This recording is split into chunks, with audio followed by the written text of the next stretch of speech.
I'm here with David Ulevitch, CEO of OpenDNS, to talk about various bits and pieces.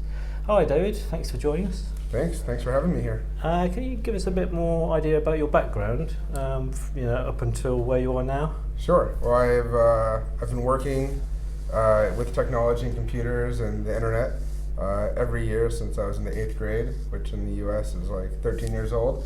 And I've had jobs where I've learned how the internet was built and how routing works and networking and security. And then I went to university and I actually studied anthropology, which has nothing to do with technology or computers at all. But it turns out to be more applicable than I expected.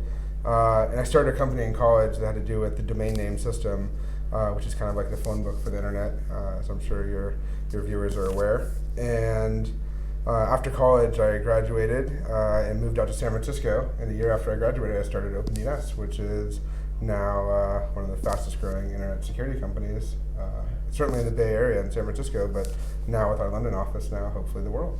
So how would you say the security landscape has changed over the last few years? That's a really good question. Today I think is the most exciting time to be either someone like me who's building security products, or even to be a security practitioner at a company, because we live in an IT environment that's wildly different than the IT environment we've had for the last 25 years. You have people using myriad devices, so different kinds of smartphones and tablets, and running different kinds of operating systems. So you can't just like install, Norton or McAfee on your Windows desktop anymore. And people are working outside the office. They're working from home. They work from the coffee shop. They work from the airport, and they're using cloud services in a way that has never happened before in business, where their files and their applications are moving to the cloud. So people are using things like Dropbox and Box and Google Apps and Microsoft Azure and Marketo and Salesforce, and you name it. There's an economic shift that's forcing enterprises and businesses to move to the cloud. And from a security perspective, it's a wildly different IT landscape and sort of IT surface that you need to protect. You can't just stick a firewall at the edge of your corporate network anymore and hope that you're safe. And so today there needs to be new ways to think about how you reestablish visibility into the network traffic when half your employees are working outside the office. And how do you enforce policy and compliance and prevent data from being exfiltrated, and how do you stop the bad guys from getting in?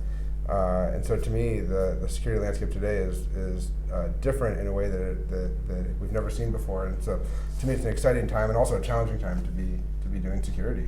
So what are your thoughts then on things like bring your own device, which obviously is more prevalent now, particularly over the last couple of years? Sure. So I think the BYOD, or bring your own device movement, is something that has catalyzed a conversation about what's really happening, which is that people are using a myriad number of devices, but it's not just whether or not they bring their device to work. They're also using these devices at home. They're also taking their computing equipment at work. It's not like the olden days when people would go into their office and they'd have a desktop sitting on their desk connected to a local file server.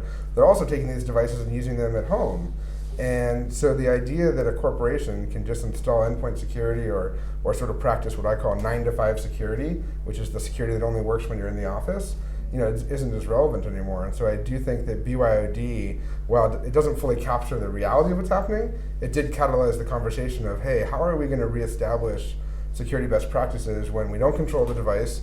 We oftentimes now don't control the network because it might be happening on some public Wi-Fi at a coffee shop. How do we figure out what's happening with our employees' devices and the traffic and the data that we care about?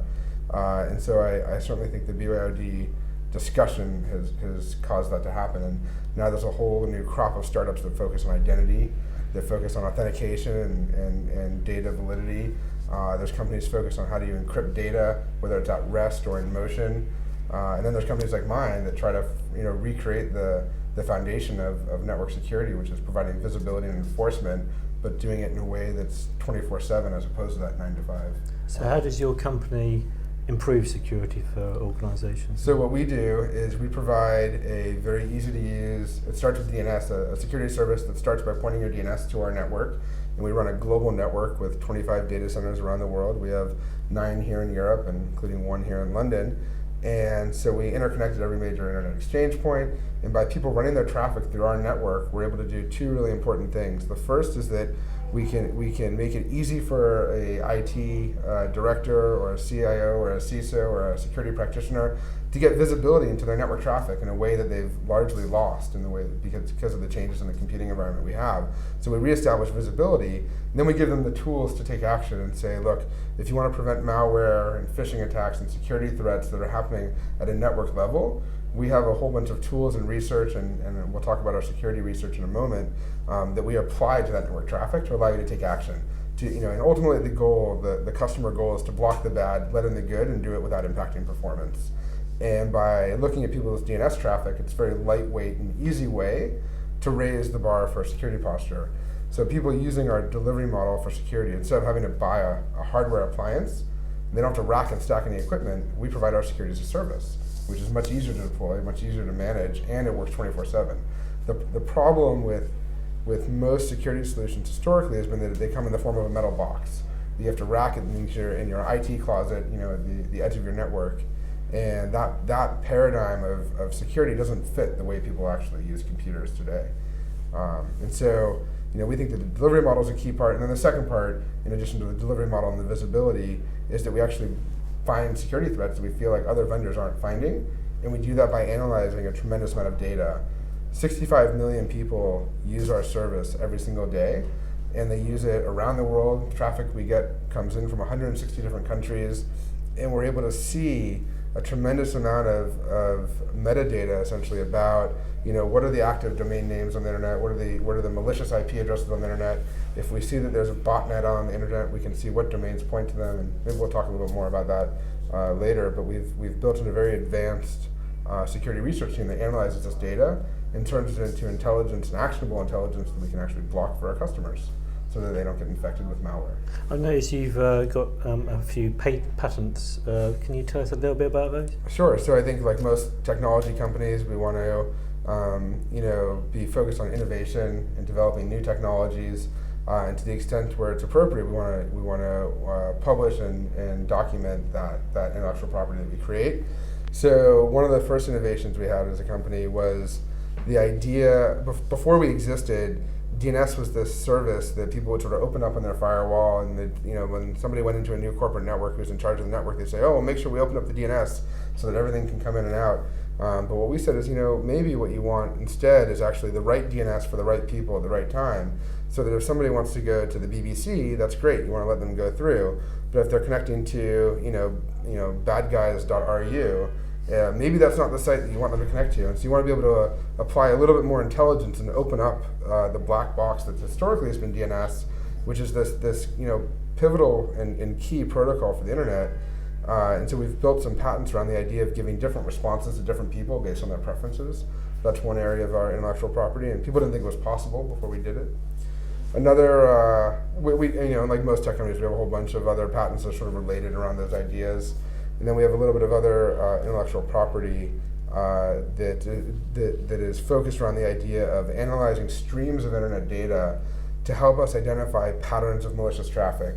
So, for instance, we will often find that a malicious actor or a bad guy or a person on the internet will compromise not just one or two servers on the internet, but they'll have hundreds as a part of a botnet.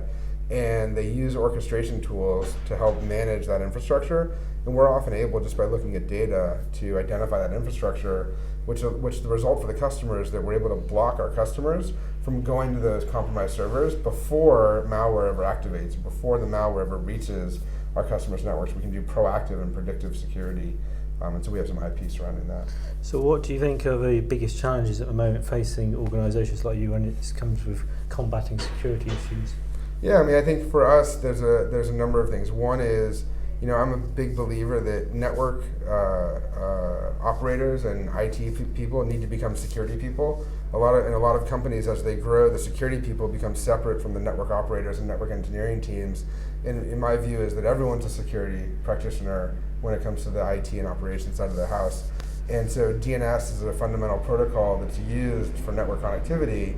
And we want the people that are in charge of DNS and the network engineering to say, hey, wait a minute, there's something I can do that's very easy that will raise the bar for visibility and security for my corporation, So, I think educating people and trying to get as many people as possible to become security practitioners is important.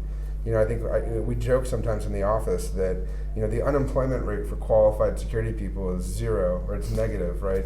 That many companies have difficulty finding the right people to help establish a strong security posture in their corporation, and so we think that education is a big part of what we do, and so that's the biggest challenge. The next biggest challenge, I think, is a lot of security vendors all say the same things. One of our advantages to not having to say the same thing as other companies, like everyone wants to say that we block bad stuff or we block advanced threats. We find that because we're a cloud-delivered security service, you don't have to buy a piece of equipment. It's very easy to try our solution. Almost every customer of OpenDNS buys the service or is using the service before they buy the service, which is very unusual in the security space. Most vendors sell a dream, then you get this metal box that shows up on your doorstep, and then you're like, well, it sort of does what I thought it would do, maybe. Then you have to go manage it. By using a cloud-delivered service, we manage it 24/7, and you just deploy it, and we try to make it very simple. And so we think that people need to be more, I think, open to the idea of applying a cloud-delivered service instead of a metal box. Some people still like the idea of having a metal box that they rack and stack. They feel like they're doing something more productive. But I don't know if that's, I don't think it's true, but that's what they feel. So how do you feel that things like the Internet of Things Sure. fit into the security landscape at the Yeah, moment? well, I think the Internet of Things is actually a great reason why people need to adopt something like a cloud-delivered security solution, whether it's ours or something else that comes along. Because when you think about an environment where you have 1 million sensors running proprietary operating systems or closed operating systems where you can't install endpoint software, you're going to, just to deal with the sheer madness of it, you're going to have to do network-based security. You can't rely on these endpoints where you have no control of them, or there might be firmware updates. And so what you really want is something that's looking at a large swath of network traffic, doing anomaly detection, and that's a perfect use case for cloud-delivered security, where as your IoT devices are on different networks and ephemeral networks or might be moving around, you want to make sure that they can always phone home to their nearest secure data center that ideally that we're running, so that you get visibility and security policy enforcement done in a consistent way, but in a way that is contextual, so you get the right security policy for those right devices in the right places at the right time. And again, as one of the unique benefits of a cloud-delivered security solution and delivering security as a service is that you can have contextual policies. You can say that maybe the policy is one way when a device is on the corporate network, and maybe the policy shifts when it's on an unsecured network. So, for instance, we have a corporate HR policy maybe that logs what websites we visit as employees, but when we go home, we still want security, but maybe no logging. And so having a security as a service enables you to have that kind of flexibility in a way that an appliance typically does not. You mentioned identity a while back.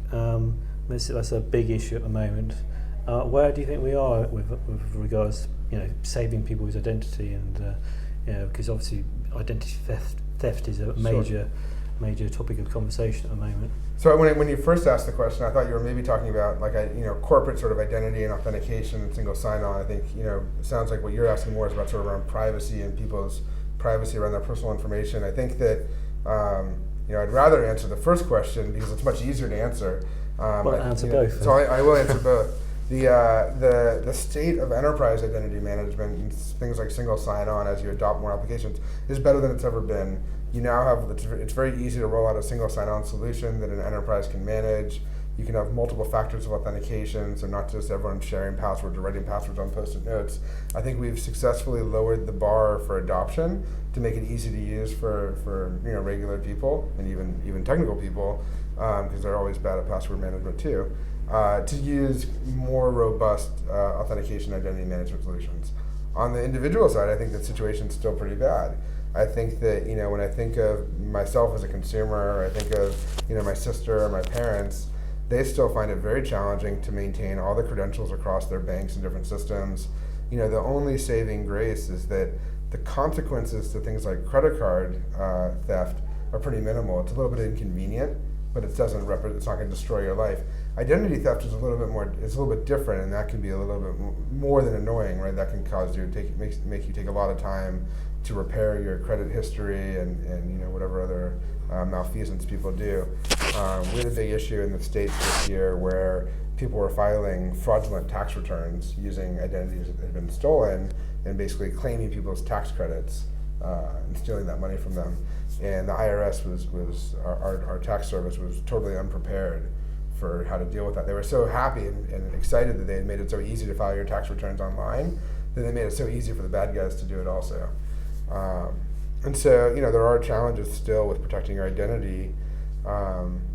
It's not clear where the solutions will come from, because most things that improve people's privacy online have to do with adding friction to their ability to do commerce online or banking or what have you. And so there's usually a tension between user experience and security that people are unwilling to sacrifice. But I think we'll see. Like in Europe here, you have much stronger privacy laws around data that we don't have in the U.S. And so I think ultimately the U.S. will probably adopt a more European-like stance around privacy and data retention, particularly as it relates to private companies that store your data, sell your data, monetize your data. I mean, I think that's a big issue. And if you look at companies like Apple, now you have CEOs like Tim Cook that are taking a very hard line and saying, look, if you're not paying for the product, you are the product. That's sort of like his famous quote now. And I think it's very true. And people are starting to wake up that, hey, wait a minute, maybe I'd rather pay for the product than be the product and be disclosing all this information. I recently spoke to another security expert, and he was saying at the moment he feels that the bad guys are winning. What are your thoughts? Oh, I don't know if I would say the bad guys are winning. I mean, I think there's always a little bit of an arms race, and I think that you have to figure out who your adversaries are.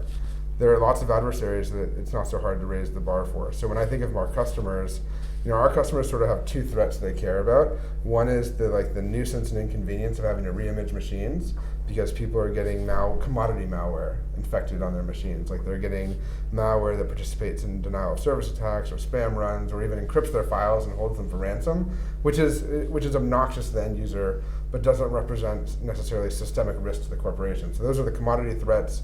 And I think that it's possible today, by using services like OpenDNS and better authentication solutions, there's things like Okta and Duo that add more robust security controls around authentication that make it harder for hackers to compromise systems, that with all those tools you can sort of raise the bar very easily today against commodity threats.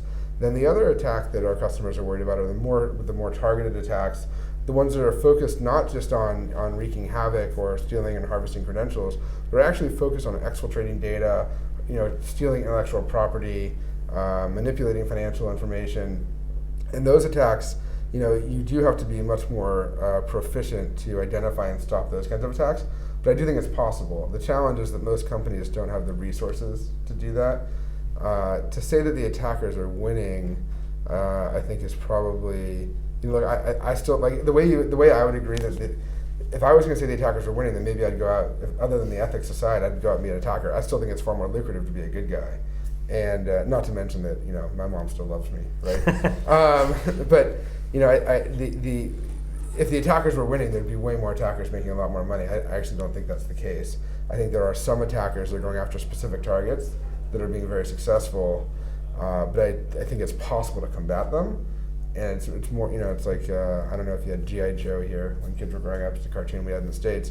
But their tagline was always like, knowing was half the battle. And in security, it's the same. If you have the knowledge of how to raise the bar for your security posture, it's very possible to have a strong security presence and to detect when you've been breached and to be able to deal with it very quickly. It's the people that have no visibility, that have no ability to react and respond, that then find out many months later that they've been the victim of a very serious attack. Earlier you said you're sometimes struggling to find good people to, security experts to employ it. Do you think that's a fault of the education system? Are we not training enough people? Are we training people incorrectly?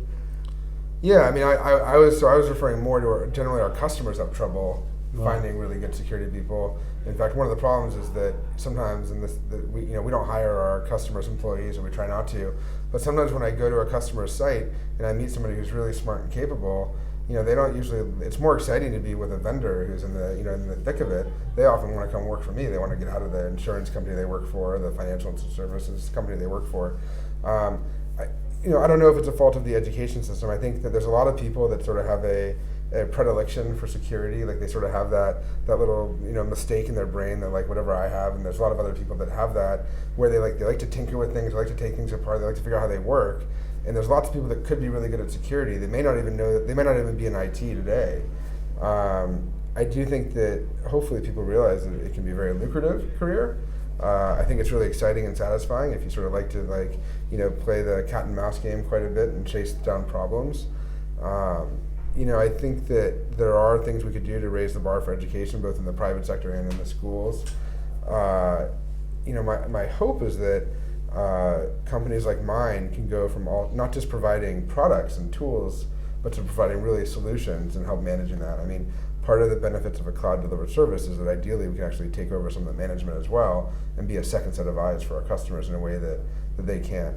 I mean, I not to argue against the idea of selling to every customer, but I think a lot of our customers would be happy to just outsource all their security together and say, you know what, we're focused on being a doctor's office or a law firm or even an insurance company. Like, being world-class information security professionals is not our job. We'd like to just outsource it. There's always going to be a class of company that never does that, but there's many companies that would just love to not do it, just like many outsource their IT today. So finally, what would you say if someone asked you, what would be your top security tip on creating an organisation to do X, Y, and Z? What would your main tip be to them? Yeah, I mean, it is a little bit self-serving, but the vast majority of companies don't look at their DNS traffic, which is this really critical signal of intelligence of what are the host names that are being looked up on your network and where are people beaconing out to and where are they going. It's just incredibly lightweight control plane that doesn't require deep packet inspection. It doesn't require a proxy. It's a no-brainer to turn on, and by getting visibility, it's very illuminating. And then you can decide if you want to use that control plane for enforcement. But to me, not looking at your DNS traffic, I'm not going to say that it's derelict behavior, because for most people it's their standard operating practice. But I think that once our customers are strong advocates for our service, and they tell other customers and they tell other people and other IT professionals. And they say, look, if you're not analyzing your DNS traffic logs or using a service like OpenDNS that does this for you and surfaces all the malicious and infected machines on your network in such an easy way like that, you're missing out on one of the easiest things you can do to raise your posture for security. So it's a little self-serving, but I think it's true. There's never been somebody who's turned on OpenDNS and then said, oh wow, all this increased visibility is really terrible, I wish I didn't know about all these things. That's never happened, and we have 65 million people that use us every day. And we have more than 10,000 paying enterprise customers now, including 2 of the 10 largest companies in the world that are globally deployed with us. Great. Well, thank you very much for your time. Thank you. It's been great. Brilliant.